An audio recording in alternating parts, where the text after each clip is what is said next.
Welcome to From the Woods Today.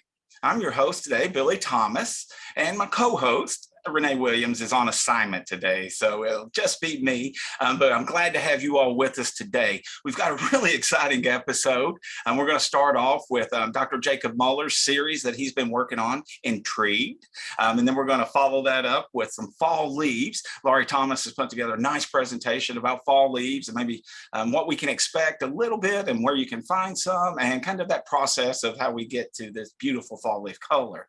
Then we've got a ton of upcoming programs that we're going to highlight for October, so stick around for that. And we'll wrap it up with a birds and feeders update from Dr. Matt Springer. So a really exciting show. We're glad to have you all with us today. If you're joining us via Zoom, please use your chat pod and we will try to interact with you via that way. All right, so without any further ado, I'm going to go ahead and ask our first guest to come up, Dr. Jacob Muller.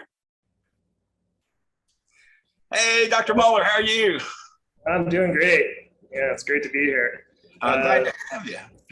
Bill, I don't know if you want to hop on and say hi. So, little background. This is a continuation of our series that we're doing called Intrigued, where we're getting out and talking to natural resource professionals and hearing from them why they started in this career, and some of the things that they get excited about. And I think this episode with Bill really highlights so many of the great things about working out in the woods here in Kentucky. So Bill, if you want to, you can go ahead and say hi to our... Hey, thank you, Jacob. I'm happy to be here, and like I said, looking forward to the show today. Yeah, it should be great. Yeah. All right. Well, Bill, again, thank you. And Jacob, thanks for putting this together. And we'll visit with both of you all after this segment, okay? So, all right, folks, we'll go ahead and get over to Intrigued.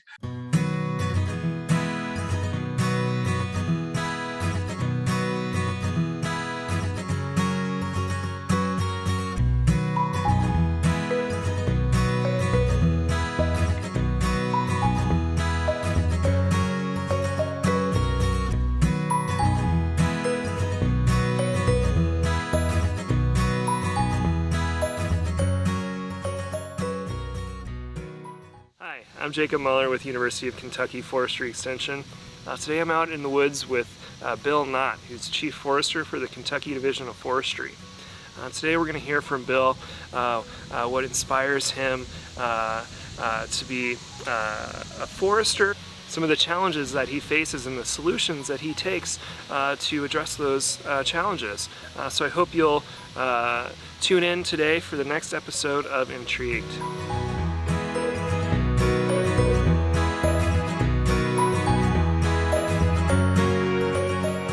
Yeah, my name's Bill Knott. I'm a forester with Kentucky Division of Forestry. I work out of the Moorhead branch office. I've been with the Division of Forestry now for about 18 and a half years. I started back in early 2003. I worked out of the Eastern District, out of Betsy Lane. I was on the forest inventory crew. I first started thinking about forestry back, it was probably about my junior year in high school, and a lot of those thoughts, about being a forester, I knew I wanted to be in the outdoors as a career. I grew up in a rural area in southern Indiana and spent pretty much all my free time outdoors, either hunting, fishing, hiking, camping, gardening. I mean, just anything outdoors I absolutely loved, and did that from an early age on. From basically the time I could walk, I spent a ton of time in the outdoors. Luckily, where I grew up at, it was just a stone's throw from the Hoosier National Forest, so that was sort of my stomping ground growing up. And that's what really developed my passion for the outdoors. And about my junior year of high school, working with the high school counselors, trying to decide what direction I wanted to take my life. Every little questionnaire I'd go through, it kept steering me towards some outdoor career. So for me, that's where I kind of decided that forestry was the route I wanted to go. And at the time, to me, a forester at that time was, I was gonna go to college, become a forester, and I was gonna end up in, Yosemite or Yellowstone National Park giving tour guides or something, in the outdoors. I had no idea of the depth of forestry, how many different jobs and career paths there are within forestry. I think one of the things that excites me the most is, number one, working with the private landowners. The programs we offer, through our stewardship program, that allows any landowner to sign up for a stewardship plan. That means, first of all, they're interested in, hey, what do I have in my woods? And so that excites me. It gives me the opportunity to go out in their forest and work with that landowner and provide them information on their current conditions of their woodland. And ultimately, once we get that stewardship plan written, it allows us to hopefully take that another step further and start some active management to hopefully improve the forest and help them reach their management objectives, and also looking forward into the future, because a lot of the activities we're doing in the woods, we're not going to see end results of some of this stuff for another 50, maybe 100 years down the road. So that's probably what excites me the most, is just working with those different private landowners, inform them of what kind of shape their woods is in right now, and then hopefully getting them to take that next step and start actively managing the woods, and see those steps followed through, and see how the forest changes over time. We're not only doing this for the current generation, we're improving the woods for future generations. Because we all know our forests are an important, vital natural resource that we have, and we've got to take care of them. We can't just keep coming and taking the good timber every so often and then just leave all the junk trees and the invasive species behind. We have to get out there and actively manage and take care of our forests, so those future generations down the road are going to have something to work with as well.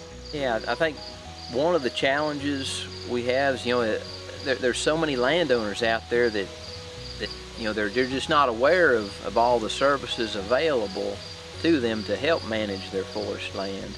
Because it's not only Division of Forestry, it's also folks like UK Forestry Extension, putting all the educational material out there, the USDA, the Natural Resource Conservation Service offices that are offering funding to help do improvement work out there on property. So I've always stressed the importance to the other foresters that I work with, that educating the public on what all is available out there to help them manage their forest land. That's a crucial step in going forward. And with the experience I've had working with Division of Forestry, I've been on enough landowners' properties and seen enough areas that have been harvested for timber, and you go back into them after they've been harvested. Maybe a consultant forester marked them and sold the timber, maybe KDF marked, and landowners sold the timber. There's great potential out there, for that proper management. And yeah, initially it's going to look kind of rough. Anytime you go in and cut a few trees, it's going to punch holes in the canopy. There's going to be light. There's going to be some treetops laying around. Maybe some muddy skid trails and that sort of thing. But the forests we have, they're very resilient. They heal up very fast. They regenerate very well, and that's one thing. Like I said, through experience and all the places I've seen throughout Kentucky, I can relay those experiences to other landowners. Say, hey, maybe it is time to go ahead and plan a harvest for your woods, because otherwise, these mature oaks, some of them already started dying. Some of them are getting tossed over by the wind, and they're just going to kind of lay there and deteriorate over time, and so you're losing a lot of value there. Whereas if you planned out some intermediate harvests, you can go ahead and take advantage and take those out of the woods and essentially make room for the next generation of trees. They're going to grow in those mature trees' place. Yeah, so another major challenge we face as foresters, is the forest health threat from non-native invasive plant species. I mean, nearly every landowner that we work with, we're going to find some invasive plant out there, and to different levels of infestation. Some areas it may just be getting started, and other locations they may have just an understory in their woods that's just a thicket of bush honeysuckle.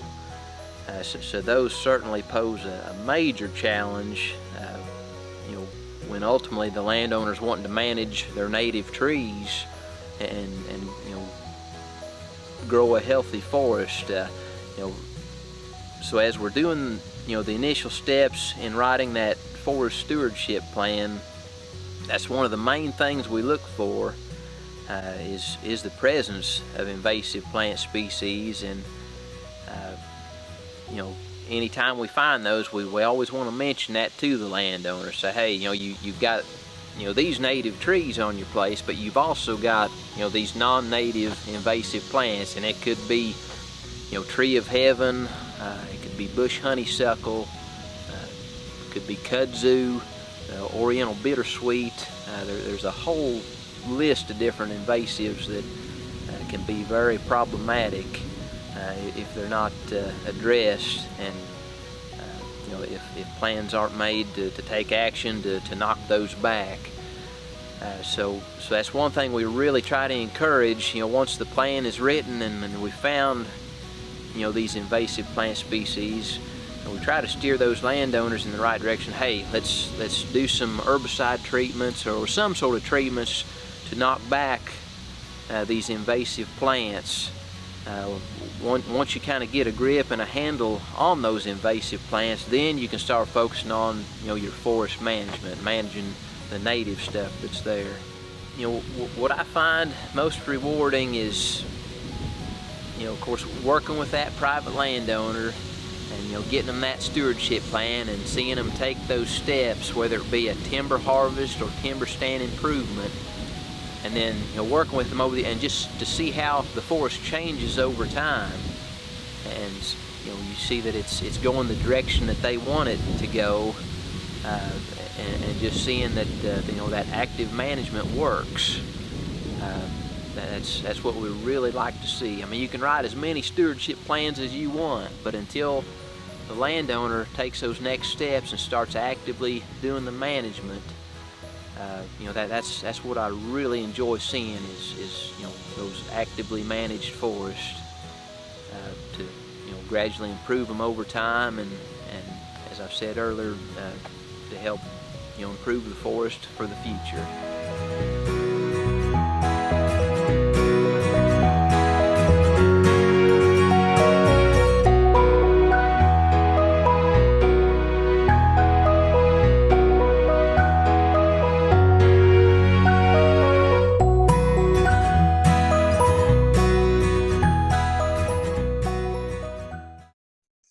All right, what a great video, Jacob. Really nice. And Bill, you did great. I've had a chance to work with Bill over the years, Jacob, and how landowners respond to him is amazing. So Bill, nice work. I'm so glad to have you here in Kentucky doing all this great work. Hey, thank you, Billy. Like I said, it was a bit of I felt like I was going out on a limb, moving to Kentucky, coming from Southern Indiana, but I'm so glad that I did it. I've loved every minute of it. So. Yeah, Bill, I think you just kind of exemplify what a forester should be. I mean, you're a champion and advocate for forest management, and so passionate. And I think we're all lucky to have you here in Kentucky helping landowners. Yeah, Indiana's loss, our gain. Oh, seriously. No, Bill, I mean, many of our viewers, may be a little bit familiar, but, just remind them, how do they kind of connect with the Kentucky Division of Forestry and kind of work with you all and your counterparts across the state? Okay, so, across the state, we have, branch offices located in various places. I believe there's now 6 branch offices located across the state. So depending on what county you're in, you just have to contact that particular branch. We've got a really good website with that information on it. Let's see here. And also, as far as the stewardship plan itself, there's just a real simple application form that they can fill out. That is available on the website, or, you can call the branch office, and, that is available electronically. The chief forester can send that to the landowner, and they can fill it out, return it to the branch office, and they will get things started on getting them a stewardship plan. So I was going to say, if you don't have a stewardship plan and you are a woodland owner, or a woodland owner without a stewardship plan, send them to the Kentucky Division of Forestry. It's a great organization that really does a lot to try to support and help landowners all across the state. And, Bill, not only are you helping, like you said, those individual landowners, you're helping Kentucky, you're helping those counties, those communities. So the work you all do is really important. All right, Jacob, good job with this series. You're really featuring some outstanding foresters and others in the profession. What can we expect going forward? Well, I think for me, it's been a really fun project, just getting to hear from foresters. I think it's kind of this background information they don't really get to see a lot of times. And I think getting to know foresters and seeing how passionate they are, I think can inspire you, or maybe even inspire someone thinking about going into forestry, and kind of he seems like a perfect recruiting tool for for high schoolers coming into forestry as well. So we really appreciate that. Yeah, I would say great job, both of you all. Really appreciate y'all being on the show. And Bill, look forward to seeing you in the future out there. So keep up the good work. Thanks. They will do. All right. And Jacob, again, appreciate the series. All right. So we're going to keep the show rolling along. Next up, we have a presentation by Laurie Thomas. Now, Laurie couldn't be here. She's actually out in Western Kentucky doing 4-H forestry field days at this moment. So she's probably got about 100 plus kids running around out there learning about trees and forests and all of that great stuff. But she did, before she left, she did put this presentation together for us. So I'm going to go ahead and share that with you now on autumn leaves in Kentucky. I'm Laurie Thomas with the University of Kentucky Forestry and Natural Resources Extension, and I'm here with Autumn Leaves in Kentucky. Every year around this time, nature shakes off her summer greens that have grown dusty and dim and puts them to bed and awakens her autumn colors. Kentucky is one of the best places in the country to view those fall colors. While people look forward to that impressive displays of reds, yellows, and oranges, the change is not merely for show, it's part of a very important ecological process. During the growing season, the leaves have been the food factories for the tree's growth. This food-making process takes place in the leaf in numerous cells containing chlorophyll, which gives the leaf its green color. This extraordinary chemical absorbs from the sunlight the energy that is used in transforming carbon dioxide and water into carbohydrates such as sugars and starch. As summer fades into fall, the days start getting shorter, thus there's less sunlight, and this is a signal for the leaf to prepare for winter and stop producing chlorophyll.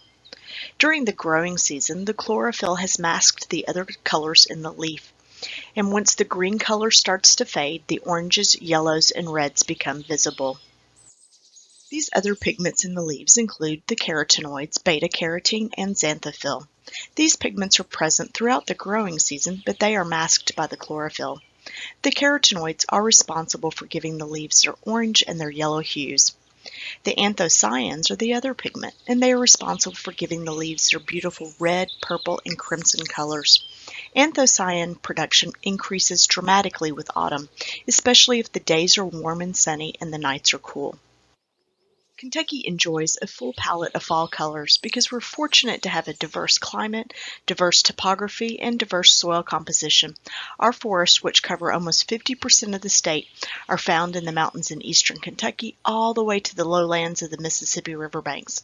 We have many tree species common to both northern and southern states growing here. In fact, Kentucky has more than 120 different native tree species, many of which are known for their bright fall colors. Different species have their own signature colors. Hickories, Kentucky coffee tree, and the state tree, the yellow poplar, glow in shades of yellow. Maples have a stunning array of colors depending on the species. Sugar maples often turn orange-yellow or orange-red, and red maple takes on a deep red hue. The oaks range from scarlet red with the northern oak and the scarlet oak to the shades of russet brown for many of the other oaks. The dogwood and black gum won't be outdone in the autumn colors with their vibrant to glowing reds. And the native sassafras tree shows off with a rainbow of deep orange and yellow scarlet on its mitten-shaped leaves. Autumn has just begun. A few of the trees are starting to change, but the big display is still ahead. The best color in the state typically peaks around the middle to latter part of October. And according to the 2021 Smoky Mountain Fall Foliage Predictor Map, by the week of October 18th, most of the state should be approaching peak color or experiencing peak color. Kentucky has many natural places to view fall color, whether by foot or in a vehicle. A visit to the Daniel Boone National Forest could include a hike in the Red River Gorge with stunning views and overlooks, or a spectacular ride through the forest on the Big South Fork Scenic Railway. In central Kentucky, walk the trails at Bernheim Arboretum and Research Forest in Bullitt County, or drive the Woodlands Trace National Scenic Byway to experience the season in western Kentucky, as well as visiting the Land Between the Lakes National Recreation Area. To find other unique places to view this colorful display, check out the Kentucky Department of Tourism and use their interactive visitor's guide. Or check out the Office of Kentucky State Nature Preserves to find a hike in any one of the 41 nature preserves or 6 natural areas around the state. Or you also might like to visit one of Kentucky's 45 state parks.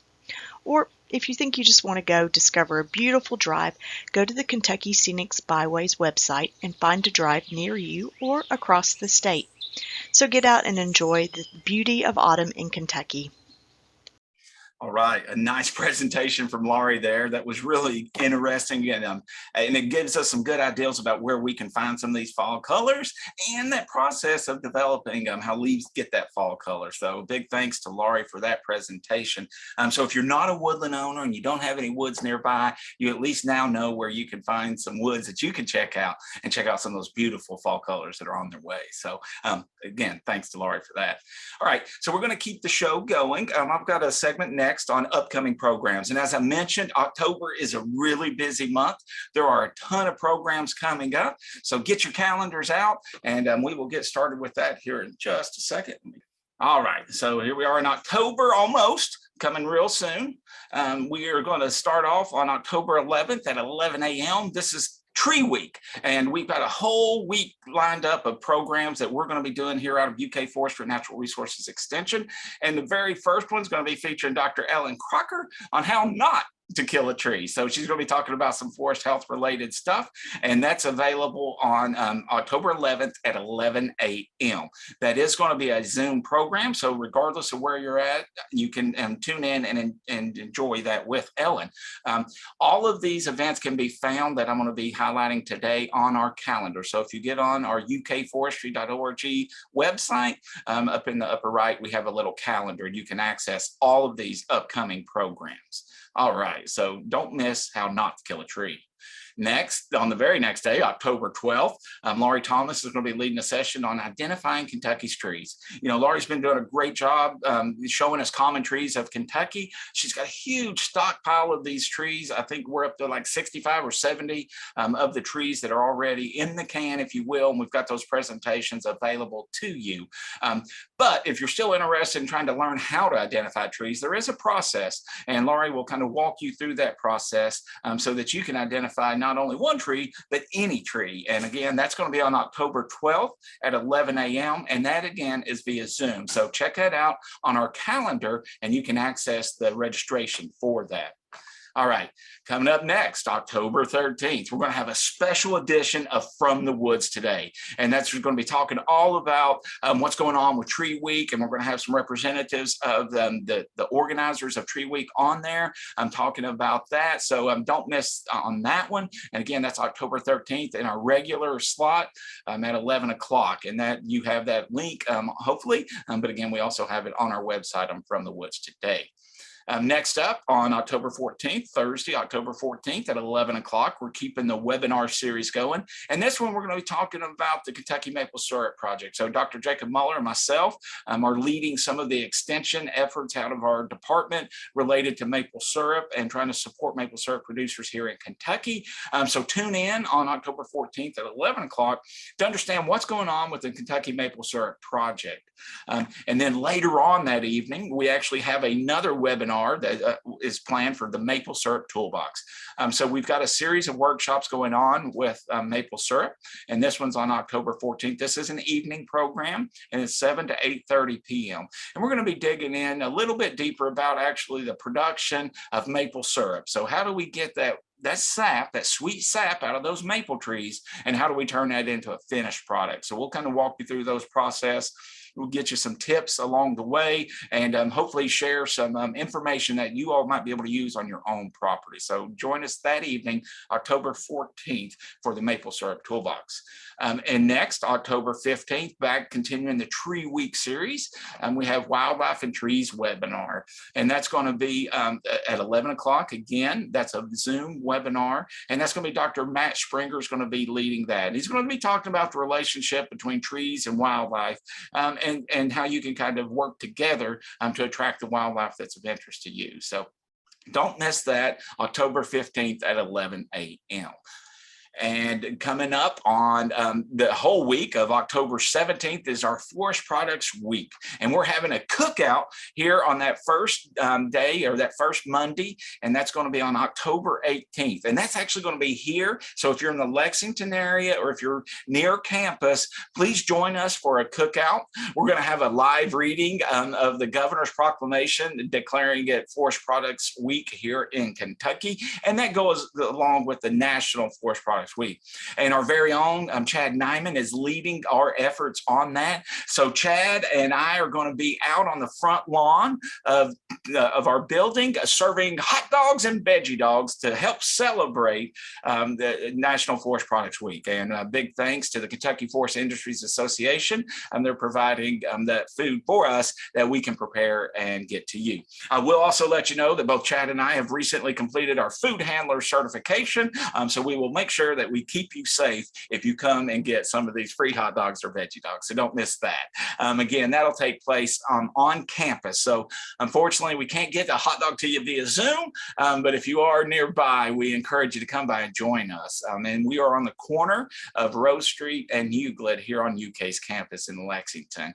And part of that day, Chad has got a scavenger hunt. So if you're coming to campus, join us for lunch, but you can also participate in a scavenger hunt that he has going on, where you can basically go around campus and find some of the ways that we really use in wood here on UK's campus. And it's a really fun thing. And he's got a lot of prizes that he's going to give out to those who complete that scavenger hunt. So you can get more information on that from our website on our events page. So please make sure you check that out as well. And then finally, each week on Wednesdays at 11 o'clock, we have our From the Woods Today show. The first one on October 6th is going to be featuring Ellen, and she's going to be talking about some forest health issues that are going on. And then on the 13th, as part of that Tree Week special, we're going to have some representatives from the Kentucky Division of Forestry, Urban and Community Forestry Program. Bridget Abernathy is going to be with us. I'm talking about what this is and how you can get engaged in it in your own areas. And then we're going to have Matt Springer doing wildlife management on the 20th. And then on the 27th there, that's a little cut off, that is going to be on bats. So tune in all next month on Wednesdays at 11 o'clock for From the Woods Today, and you can check out some of these awesome shows. But also don't forget, go back to our events page and you can find the links to all of these programs that I've just covered today. So I'm gonna go ahead and stop that share on that. I do have one more segment coming up for you, and this is going to be on birds and feeders. This is an update from Dr. Matt Springer. Matt could not be with us today, but I do have his presentation, and I will go ahead and get that rolling in just 1 second. Good morning, everyone. I'm here today to give you an update on the Unexplained bird mortality event we had earlier this year, and more importantly for a lot of folks, just to make sure that the information is out there about whether or not you can start feeding birds again, because we are getting into that point in time where it is important for our migrating birds to have access to food readily, as well as our wintering birds when scarcity in the landscape begins to happen. So, recap what kind of happened earlier this year. Well, basically, we had this unexplained mass mortality event in Kentucky, as well as many other states in the region, including Indiana, Maryland, Ohio, Virginia, West Virginia, I believe Pennsylvania as well. And what was happening was folks were finding several species of birds. A lot of times it was blue jays and starlings that had some crusty discharge around their eyes. There's swelling located there. Sometimes there was neurological issues presenting, and unfortunately, more often than not, there was also mortality. So they were finding dead birds. This, was noticed quite quickly by folks and reported to the state agencies. The agencies were collecting many of those animals, sending them off to labs and trying to determine what actually was causing this event. Unfortunately, all of those tests really didn't amount to much other than a lot of no's. No, it's not this.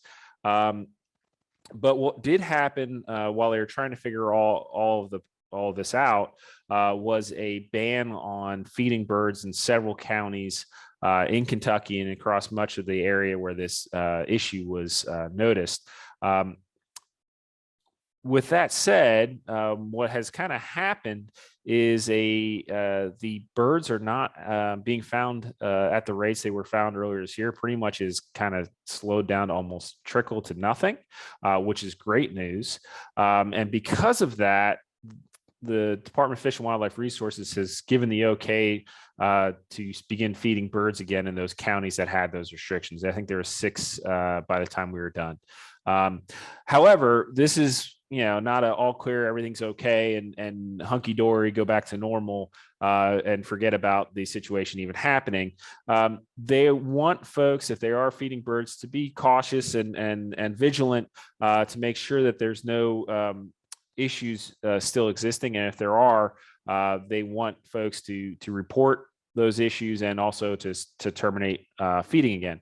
So some of the guidelines that they've kind of issued to start feeding again, first and foremost, they want you to clean your feeders and bird baths weekly with a 10% bleach solution. Make sure that when you do this, you scrub all the parts that you can reach and access, rinse down with water, make sure you get all that bleach off there and allow them to air dry before putting them back up and filling them back up. Even with cleaning with bleach, if there's moisture left in there and you put bird seed in there, mold is potentially going to occur, which is another issue for birds that we don't want to have pop up. Secondly, like I said, they want you to remain vigilant. If you start noticing sick or dying birds at your feeders or bird baths, They want you to immediately take those feeders down for at least 2 weeks, clean them, bleach solution. And with those animals, they don't want you to handle them or do your best not to handle them. If you're going to handle them, use disposable gloves, right? So we have an ample supply of plastic gloves again. Make sure you do that. Get it into a inverted plastic bag. Grab the bird, then tie that bag shut to avoid contact with that bird.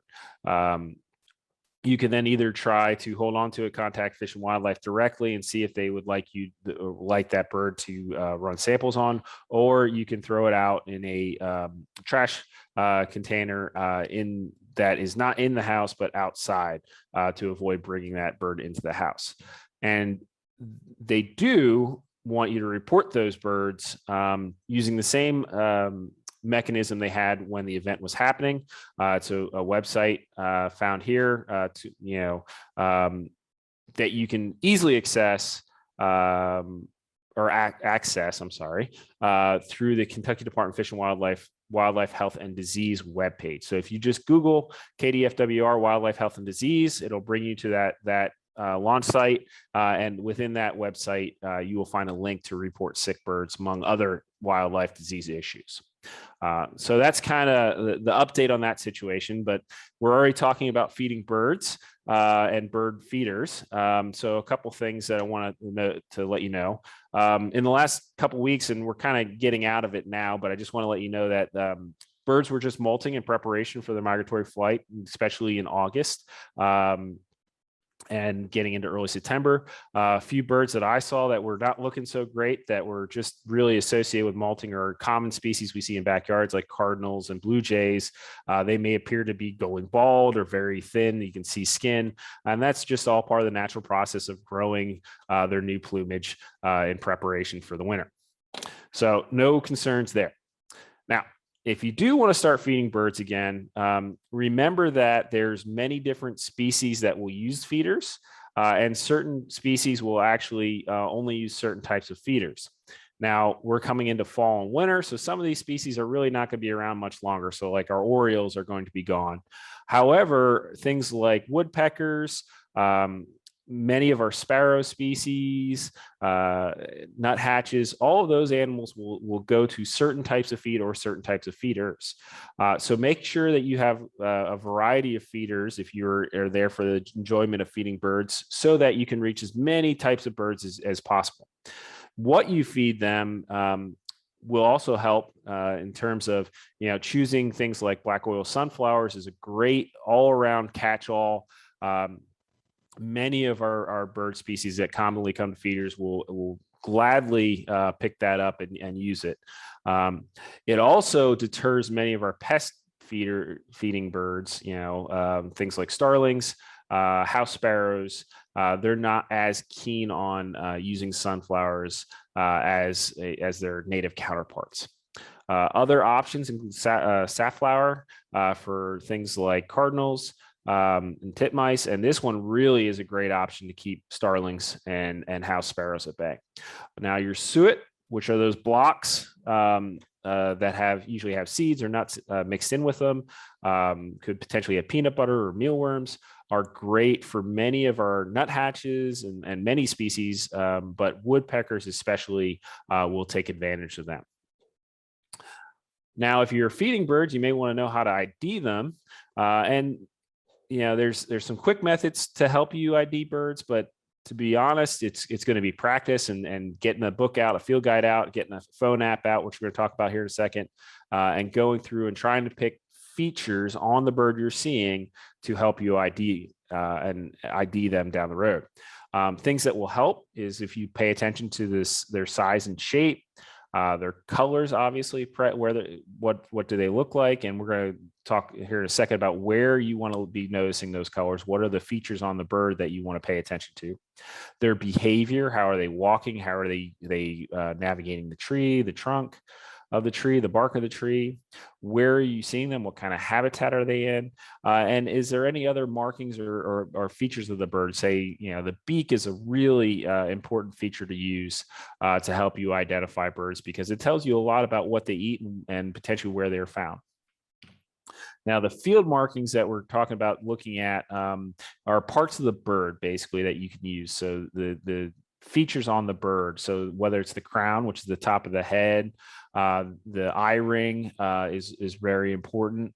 The wings are incredibly important areas to focus on. Whether or not they have bars on them, what are the colors on the wings? Do they have colors on the underside of the wings? What is the tail shape? All of these play into identifying the species that you're seeing. And if you seem a little overwhelmed with all of it, it is overwhelming, but it does get a lot easier the more you practice. And there's a lot of resources out there to help you do this, and especially handy ones like phone apps, especially the Cornell Lab of Ornithology's Merlin app, completely free. It has songs on it. It has maps to tell you what potentially you're looking at, where it's found. So it's got a lot of resources built into it to help beginners really have success, to all the way to experts who are trying to identify very difficult species to tell apart. There's also, if you get into identifying birds and bird watching, there's the eBird app, which allows you to build a list of birds and report it to the Cornell Lab of Ornithology, which helps out, plays a major role in determining management decisions for a lot of our songbird species and migratory species. It's a great citizen science project to get involved in.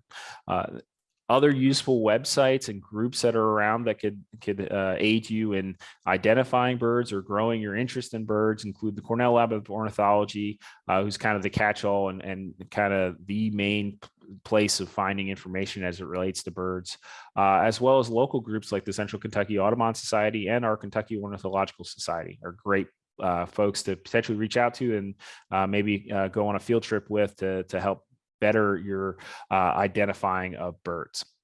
With that, unfortunately, I'm not here today because I have a pediatric appointment for my daughter, but I'd be happy to take any questions via email and get to you the answers as soon as possible. And my email is simply mattspringer@uky.edu.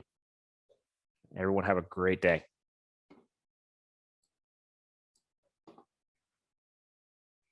All right. Big thanks to Matt, Dr. Springer there for giving us that update. So some good news, still not completely out of the woods with our bird situation yet. Hopefully we'll find out more about that as we go on. And hopefully it's not something that's going to be an ongoing issue with the birds here in Kentucky and throughout the region. So a big thanks to all of our guests today.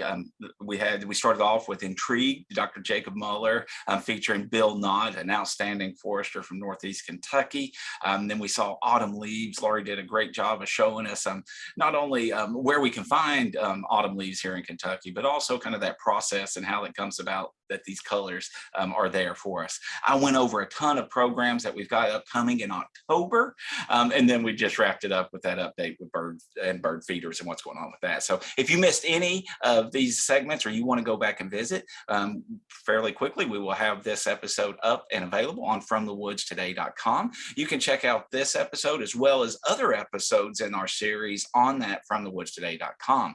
Also, I'll mention if you have any thoughts or ideas related to future show topics, we have a small survey on there that you can complete and let us know what you'd like to see on future episodes of FromTheWoodsToday.com. So a big thanks to all of you all for being with us. We certainly appreciate it and couldn't do it without you, or wouldn't do it without you. So we are very thankful for all of our viewers out there. Again, whether you're joining us via Zoom or Facebook or however you consume this From the Woods Today, thank you. And we'll look forward to seeing you all next week on From the Woods Today. Bye-bye.